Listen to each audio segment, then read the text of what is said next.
আচ্ছা বন্ধুরা, বলেন তো, পশ্চিমবঙ্গে যখন চাকরি পরীক্ষা হচ্ছে এই কথা শোনেন তখন সব থেকে প্রথমে আপনার মাথায় কি আসে? 2016 সালে যে এসএসসি কেলেঙ্কারি হয়েছিল সেটাই নিঃসন্দেহে, যেখানে কোটি কোটি টাকা কেলেঙ্কারি হয়েছিল, মেধাহীনদের চাকরি দেওয়া হয়েছিল।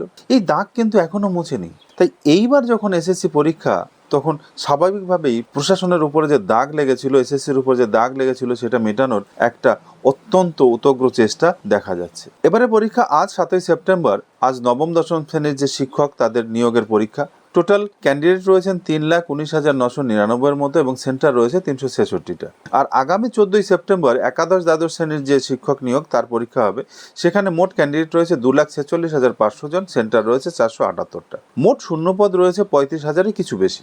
এই পরীক্ষা যাতে স্বচ্ছভাবে হয় সেই জন্যই নাকি গতকাল নবান্নের চিফ সেক্রেটারি মনোজ পান সমস্ত জেলা শাসকদের নিয়ে বৈঠক করেছিলেন। যে ব্যবস্থা নেওয়া হয়েছে তার বিষয়ে বলা হয়েছে বৈঠকে যে প্রতিটি পরীক্ষা কেন্দ্রে একজন ডেপুটি ম্যাজিস্ট্রেট পর্যায়ের ব্যক্তি থাকবেন। সমস্ত পরীক্ষা কেন্দ্রে সিসিটিভি নজরদারি চালানো হবে। কোনো প্রকার কোনো মোবাইল নিয়ে যদি ধরা পড়েন কোনো পরীক্ষার্থী, তাহলে তার পরীক্ষা বাতিল হবে। প্রবেশপথে ফিক্সিং বা মেটাল ডিটেক্টর থাকবে। পরীক্ষার্থীদের যাতায়াতের সুবিধার জন্য অতিরিক্ত বাস দিচ্ছে রাজ্য সরকার এবং লোকাল ট্রেন দিচ্ছে কেন্দ্র সরকার। পরীক্ষার্থীদের জন্য যে নিয়মাবলী তার মধ্যে রয়েছে সকাল 10টা থেকে 11টার মধ্যে প্রবেশ করতে হবে, এরপর আর পরীক্ষার হলে ঢোকা যাবে না। অ্যাডমিট কার্ড বাধ্যতামূলক, তবে সেটা এসএসসির ওয়েবসাইট থেকেই ডাউনলোড করতে হবে।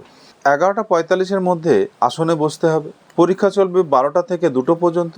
প্রবেশের সময় মেটাল ডিটেক্টরে চেক হবে। কোনো প্রকার কোনো ফোন, ঘড়ি, ক্যালকুলেটর বা এই ধরনের ডিজিটাল গ্যাজেট সেগুলো নিয়ে প্রবেশ করা যাবে না। একটা জলের বোতল রাখতে পারবে পরীক্ষার্থী, তবে সে জলের বোতলটা হবে ট্রান্সপারেন্ট, যাতে আর পার দেখা যায়। আর পরীক্ষা চলাকালীন সময়ে একবার হলে ঢুকে আর বাইরে যাওয়া যাবে না। উত্তরপত্র জমা দিতে হবে 2টোর মধ্যে, মানে 2টোর পর, তারপরেই তারা বাইরে যেতে পারবেন পরীক্ষা শেষ করে। সব মিলিয়ে কাগজে কলমে যে ব্যবস্থা সেটাকে কিন্তু খুব ভালো মনে হচ্ছে বন্ধুরা, কিন্তু বাস্তবটা তো আমরা জানি পশ্চিমবঙ্গের চাকরি পরীক্ষার ইতিহাস আমাদের অন্য কথা বলে, সেই জায়গাটা নেই। তাই প্রশ্ন একটা থেকেই যায়, 2016 সালের যেসব দুর্নীতির ছায়া আমাদের চোখের সামনে এখনো ভাসে, সেগুলো কি সত্যিই দূর হয়ে গেছে? শুধুই সিসিটিভি আর চেকিং কি যথেষ্ট, নাকি ভেতরে যে অন্ধকার সেটা এখনো রয়ে গেছে? আর এবার যদি দুর্নীতির সামান্যতম জিনিস ধরা পড়ে, তাহলে যুব সমাজের ক্ষোভ কোথায় গিয়ে দাঁড়াবে কল্পনা করতে পারছেন? আমার মনে হয় সেটা কল্পনা করাও কঠিন।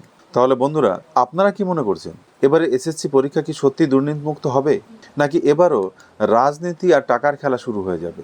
অলরেডি বিরোধী দলনেতা শুভেন্দু অধিকারী একটা অ্যালিগেশন লাগিয়েছেন। আপনারা কি ভাবছেন নিচে কমেন্টে জানিয়ে দিন, আলোচনা চলুক।